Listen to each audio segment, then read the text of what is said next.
കുമ്പടാജെ അംഗനവാടിക്ക് ഭീഷണിയായി നിന്നിരുന്ന മരം കടപുഴകി. വിദ്യാർത്ഥികൾ ഉൾപ്പെടെ നൂറുകണക്കിന് ആളുകൾ സഞ്ചരിക്കുന്ന പാതയിലേക്കാണ് മരം കടപുഴകി വീണത്. സംഭവ സമയത്ത് സ്ഥലത്ത് ആരുമില്ലാത്തതിനാൽ വലിയ അപകടം ഒഴിവായി. ഗുണമേന്മയോട് കൂടിയ ഉൽപ്പന്നങ്ങൾ മിതമായ നിരക്കിൽ. Sreekrishna hardwares, MG road, Kasaragod. Kumbadaje അംഗനവാടിക്ക് ഭീഷണിയായ മരങ്ങൾ മുറിച്ചു മാറ്റണമെന്നാവശ്യപ്പെട്ട് രക്ഷിതാക്കളും പ്രദേശവാസികളും മാസങ്ങളായി സമരമുഖത്തായിരുന്നു. എന്നാൽ പ്രശ്നത്തിന് പരിഹാരം കാണാൻ അധികൃതർ തയ്യാറാകാതെ വന്നതോടെയാണ് ജനകീയ സമരം സംഘടിപ്പിച്ചത്. സമരത്തിന്റെ ഭാഗമായവരിൽ പലരെയും പല കാരണങ്ങൾ ചമച്ചെടുത്ത് പല കേസുകളിലും ഉൾപ്പെടുത്തുകയായിരുന്നുവെന്നാണ് പ്രദേശവാസികൾ പറയുന്നത്. സംഭവത്തിന്റെ ഗൌരവം മനസ്സിലായ തഹസിൽദാർ വില്ലേജ് ഓഫീസർക്ക് മരം മുറിച്ചുമാറ്റാൻ രേഖാമൂലം ഉത്തരവ് നൽകിയിരുന്നു. എന്നാൽ ഇത് നടപ്പിലാക്കാൻ വില്ലേജ് ഓഫീസർ തയ്യാറായിരുന്നില്ല. ഇതേ തുടർന്നും പ്രതിഷേധം വ്യാപകമായതോടെയാണ് കാസർഗോഡ് വിഷൻ സംഭവം അധികൃതരിലേക്ക് എത്തിച്ചത്. തുടർന്ന് ഭീഷണിയായ മരങ്ങളുടെ ചില്ലകൾ മുറിച്ചുമാറ്റിയിരുന്നെങ്കിലും മരം മുറിച്ചുമാറ്റിയിരുന്നില്ല. ഇക്കഴിഞ്ഞ ദിവസം വൈകിട്ടുണ്ടായ ശക്തമായ കാറ്റിലും മഴയിലുമാണ് ഈ മരം കടപുഴകിയത്.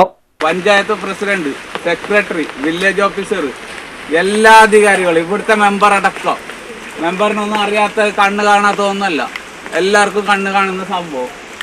ഈ എന്തെങ്കിലും അപകടം സംഭവിച്ചില്ലെങ്കിൽ ആര് സമാധാനം പറയട്ടെ? ഇനി ഞങ്ങൾ വക്കീൽ നോട്ടീസ് അയച്ചു പഞ്ചായത്തിലേക്ക്, ഞങ്ങൾ എല്ലായിടത്തും പോയി. ഞങ്ങൾക്ക് വില്ലേജ് ഓഫീസർ കള്ള കേസും കൊടുത്തു, അവരെ ഭീഷണിപ്പെടുത്തിന്ന് പറഞ്ഞിട്ട് എല്ലാം ചെയ്ത് കഴിഞ്ഞ് ഇന്നിതാ വീണത്. ഞങ്ങൾ പറഞ്ഞുകൊണ്ടേ ഉണ്ട് ഇത് വീഴും, ഞങ്ങളെ കുഞ്ഞുങ്ങൾ അപകടത്തിലാവും, അധികാരികൾ കണ്ണ് തുറക്കുന്നു.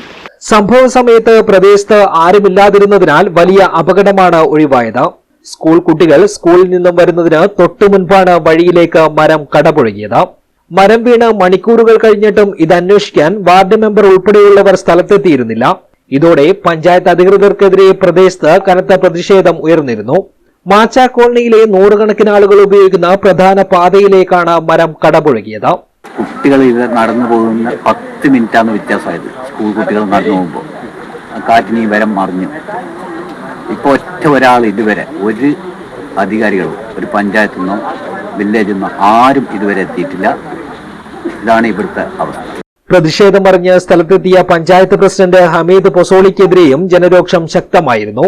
തുടർന്ന് പോലീസ് എത്തിയാണ് പ്രതിഷേധം ശാന്തമാക്കിയത്. പിന്നീട് കാസർഗോഡ് നിന്നും ഫയർഫോഴ്സ് യൂണിറ്റ് എത്തി മരം മുറിച്ചുമാറ്റുകയായിരുന്നു. News bureau, Uppala.